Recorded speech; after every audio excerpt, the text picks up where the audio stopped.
그렇다면 누가복음 15장에 나오는 당자의 비유는 어떻게 이신칭의와 연결 지을 수 있을까? 어떤 사람에게 두 아들이 있었는데 그 둘째가 와서 이렇게 말합니다. 아버지께서 나에게 주실 유산이 있는데 그것을 나에게 먼저 주세요. 이 유산은 죽은 다음에 나눠 갖는 건데, 그죠? 그래서 아버지가 살림을 나눠줬어요. 큰아들과 작은아들에게. 그랬더니 둘째 아들이 아버지가 주신 그 땅이겠죠, 이 당시에. 그죠? 땅을 다 팔아서 먼 나라로 가서 허랑방탕 재산을 다 낭비하고 설상가상 돈도 없는데 흉년이 들어서 비로소 먹거리가 끊어지게 됐다라는 거예요. 그래서 그 나라 백성 중에 가서 사는데 뭐냐면 돼지 치는 일을 했다라는 겁니다. 돼지 먹는 쥐염 열매로 배를 채우고자 했는데 돼지 줄 것도 모자르는데 농부를 주겠냐 그런 거예요. 그래서 이제 내가 아버지의 집으로 돌아가야 되겠다. 스스로 돌이키는 겁니다. 내 아버지에게는 양식이 풍족한 품꾼이 얼마나 많은가. 나는 여기서 줄여 죽는구나. 내가 일어나 아버지께 가서 이르기를 아버지 내가 하늘과 아버지께 죄를 지었사오니 지금부터는 아버지의 아들이라 일컬음을 감당하지 못하겠나이다. 나를 품꾼의 하나로 보소서 하리라 하고 이에 일어나서 아버지께로 돌아가니라. 아직도 거리가 먼데 아버지가 그를 보고 측은히 여겨 달려가 목을 안고 입을 맞추니 아들이 이르되 아버지 내가 하늘과 아버지께 죄를 지었사오니 지금부터는 아버지의 아들이라 일컬음을 감당하지 못하겠나이다 하나 아버지는 종들에게 이르되 제일 좋은 옷을 내어다가 입히고 손에 가락지를 끼우고 발에 신을 신기라. 그리고 살진 송아지를 끌어다가 잡으라. 우리가 먹고 즐기자. 이 내 아들은 죽었다가 다시 살아났으며 내가 잃었다가 다시 얻었노라 하니 그들이 즐거워하더라. 맏아들은 밭에 있다가 돌아와 집에 가까이 왔을 때에 풍악과 춤추는 소리를 듣고 한 종을 불러 이 무슨 일인가 물은데 대답하되 당신의 동생이 돌아왔음에 당신의 아버지가 건강한 그를 다시 맞아들이게 됨으로 인하여 살진 송아지를 잡았나이다 하니 그가 노하여 들어가고자 하지 아니하거늘 아버지가 나와서 권한대 아버지께 대답하여 이르되 내가 여러 해 아버지를 섬겨 명을 어기미었거늘 내게는 염소 새끼라도 주어 나와 내 벗으로 즐기게 하신 일이 없더니 아버지의 살림을 창녀들과 함께 삼켜버린 이 아들이 돌아오매 이를 위하여 살진 송아지를 잡으셨나이다. 아버지가 이르되 예 너는 나와 항상 함께 있으니 내 것이 다 내 것이로되 이 내 동생은 죽었다가 살아났으며 내가 잃었다가 얻었기로 우리가 즐거워하고 기뻐하는 것이 마땅하다 하니라. 아멘. 두 아들의 비유죠. 이건 유대인과 이방인을 비유해서 말하는 비유기도 하고 그런데 이 사도 바울과 누가의 고백이다 이렇게 이제 볼 수가 있습니다.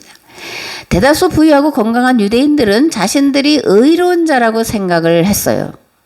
유대교 율법을 지켜 행함으로 자력으로 구원에 이를 수 있다고 하는 행위 구원론을 믿었습니다. 그리고 인간의 의를 믿었어요. 이러한 생각은 유대인의 생각이었다라는 것이고 오늘 나오는 맏아들의 생각과 같은 생각이었다라는 겁니다.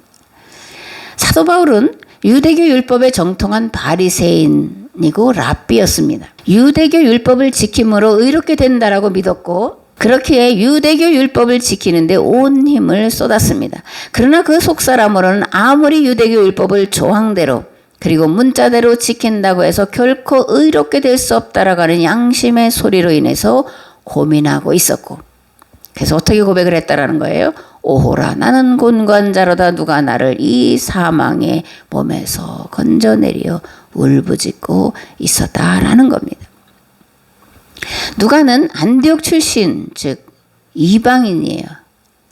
안디옥 교회를 통해서 그런데 누가가 예수 그리스도를 영접을 했고 이후에 사도 바울의 선교 사역에 일생을 걸고 협력을 했고 무엇보다 누가복음과 사도행전을 기록으로 남겨 놓았습니다. 그런데 그가 도달한 것은 뭐냐? 사도 바울과 같은 고민과 결론에 도달했다라는 거예요. 나는 구원받을 자격이 없는 자였는데 은혜로 값없이 구원을 받았구나. 이것이 누가가 깨달은 것이고 탕자의 비유 속에 담겨있는 누가의 경험과 고백이다. 이렇게 제가 믿게 되었다라는 겁니다. 아멘. 다메섹에서 부활하신 예수 그리스도를 만난 사도 바울은 자신이 아버지의 재산을 호랑방탕 탕진한 자라는 것을 깨닫게 되었습니다. 자신은 돼지가 먹는 쥐염 열매조차 배불리 먹을 자격이 없는 존재라는 것을 깨달아 알게 되었어요. 그러나 굶어 죽을 수 없다는 생각에 집으로 돌아가기로 결단을 했습니다. 아들 자격이 아니라 품꾼의 하나로 돌아가겠다라는 생각을 하고 걸음을 내딛기 시작했습니다. 이것이 다메섹으로 가는 도상 중에 일어난 일이다. 이렇게 생각을 하는 거예요. 어쨌든 이 탕자는 동구밖까지는 왔습니다. 그런데 집이 멀찌감치 보이고 차마 들어갈 수가 없는 거죠. 그죠? 살아있는 아버지를 죽은 자처럼 취급해서 재산을 가지고 간 것도 이게 불효막심이 아니라 이거는 정말 이 구약 성경에 보면 돌에 맞아 죽을 죄인데 거짓골이 되어서 돌아오고 있는 자신을 보면서 그죠? 도무지 품꾼의 하나로라도 나는 쓰임받을 그런 존재가 못 되는구나를 생각하고 머뭇머뭇 또 비척비척 그리고 있었습니다. 그 아버지는 아들이 떠난 날부터 어떻게 하고 살았을까? 잠을 제대로 잘 수가 없었겠죠. 밥을 제대로 먹을 수가 없었을 겁니다. 그리고 동구박을 항상 응시하고 있었을 거예요. 어찌 안 그래갔냐고요. 그죠? 집 나간 자식이 뻔히 어떻게 될 줄을 내다보면서 그 아비가 어떻게 먹고 자고 편안하게 있었겠냐고요. 돌아오기를 고대하면서 그죠? 기다리고 있었을 거다라는 것은 우리가 육신의 부모된 자로서도 넉넉하게 짐작하고 생각을 할 수 있는 겁니다. 그런데 어느 날 비틀비틀거리고 오는 한 사람이 보이는 거예요. 아버지가 직감으로 아들인 것을 아는 겁니다. 여러분들 많은 사람이 있는 데서 내 아들 하나 찾기가 어려운 그런 상황인데 찾게 돼요. 그 신기한 거예요. 이게 부모는 직감적으로 내 자식이라는 걸 압니다. 다른 사람이야 거린으로 볼 수도 있고 뭐 낯선 사람으로 볼 수 있겠지만 이 아버지는 그 아들을 비틀거리면서 거짓골이 돼서 오는 그 사람을 아들이라는 것을 직감하게 되는 거예요. 그래서 달려나가는 겁니다. 그 더럽고 냄새나는 아들의 입을 맞추는 거예요.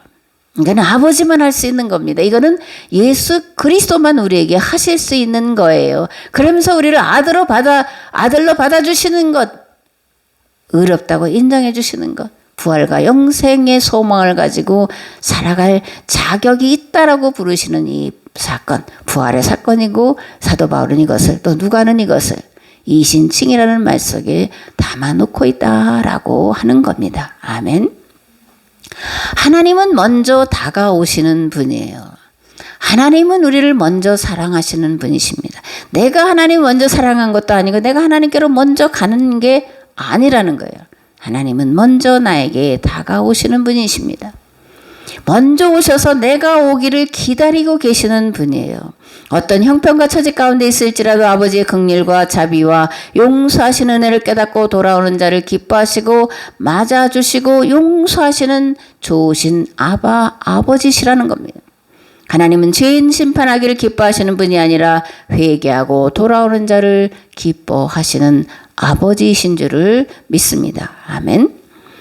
그렇다면 집 나간 아들에게 이 아버지가 원하는 것이 무엇이었을까라는 거예요. 그 돈 가지고 가서 잘 먹고 잘 살고 그런 걸 바라는 게 아니고 철저히 회개하고 돌아오기를 바라고 기다리고 있었다라는 겁니다. 이제 조금 더 크면 자기 멋대로 자기 마음대로 막 하려고 그럴 거예요. 근데 가끔씩은 하도록 꿈 내버려 둘 때가 있습니다. 스스로 잘못된 것을 깨닫게 하려고.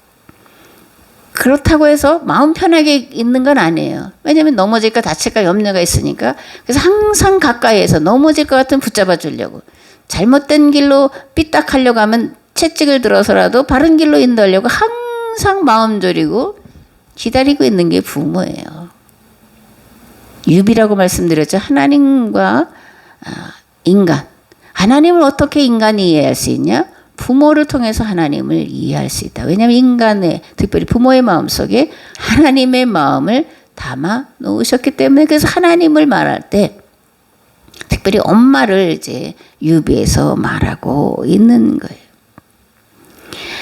이 아버지는 아들이 어떻게 하고 돌아오기를 원했냐? 철저히 죄를 회개하고 돌아오는 것을 바라고 기다리고 있었습니다. 철저히 자기를 부정하고 아들의 자격이 아니라 품꾼의 하나로라도 써주기를 간절히 바라는 마음으로 돌이키는 것을 고대하고 원하셨다라는 거예요. 내가 하늘과 아버지께 죄를 지었사오니 지금부터는 아버지의 아들이라 일컬음을 감당하지 못하겠나이다 하는 자기 부정과 무자격자 의식에 도달하기를 기다리고 원하고 계셨다라는 겁니다. 자기 부정과 무자격자 의식에 도달한 자에게 아버지가 어떻게 하셨다라고 말씀되어 있냐고요. 제일 좋은 옷을 내어다가 입히고 손에 가락지를 끼우고 발에 신을 신기고 살찐 송아지를 끌어다가 잔치를 배설했다라는 겁니다. 나는 아버지와 하늘에게 죄를 지은 자입니다. 자식이라고 할 수 없고 품꾼의 하나로라도 나를 좀 삼아주셔서 이 굶주림의 문제를 해결할 수 있게 해주세요. 그렇게 고백을 했더니 제일 좋은 옷을 갖다 입히고 손에 가락지를 끼우고 발에 신을 신기고 송아지를 잡아서 잔치를 베풀었다. 이 내 아들은 죽었다가 살아났다. 이 내 아들이 이제 나의 진정한 상속자가 됐다. 이렇게 온 동네에 잔치를 배설하는 건데 이것이 은혜요 은총의 사건이요. 이것을 네 글자라면 이신칭이다. 저는 이렇게 계속해서 말씀을 드리고 있는 겁니다. 로마서는 철저히 예수 그리스도의 십자가의 공로로 값없이 주시는 하나님의 하나님의 구속의 은혜를 말하고 있습니다. 부활과 영생의 소망을 주신 하나님의 은총의 사건, 즉 십자가의 은총과 은혜를 말하고 있습니다. 이신칭이. 이것은 품꾼의 하나로라도 써주기를 간절히 바라는 자에게 유업을 이을 참 아들로 받아들여 주시는 은혜의 사건인 줄을 믿습니다. 아멘. 2024년 부활주일은 예수 그리스도의 대속의 은혜로 값없이 의롭다라고 하는 칭의의 사건이 나에게 실제로 경험되는, 그리고 여러분들의 실제의 사건이 되기를 원합니다. 하나님께서 또 성령께서 여러분들을 도우셔서 이 이신칭이라고 하는 이 말에 담긴 깊은 의미를 깨달으셔서 여러분들 삶에 오는 여러 가지 문제들, 질병의 문제들, 또 여러 가지 시험의 문제들을 넉넉히 이기시고 승리하시기를 우리 주 예수 그리스도의 이름으로 축복합니다. 아멘.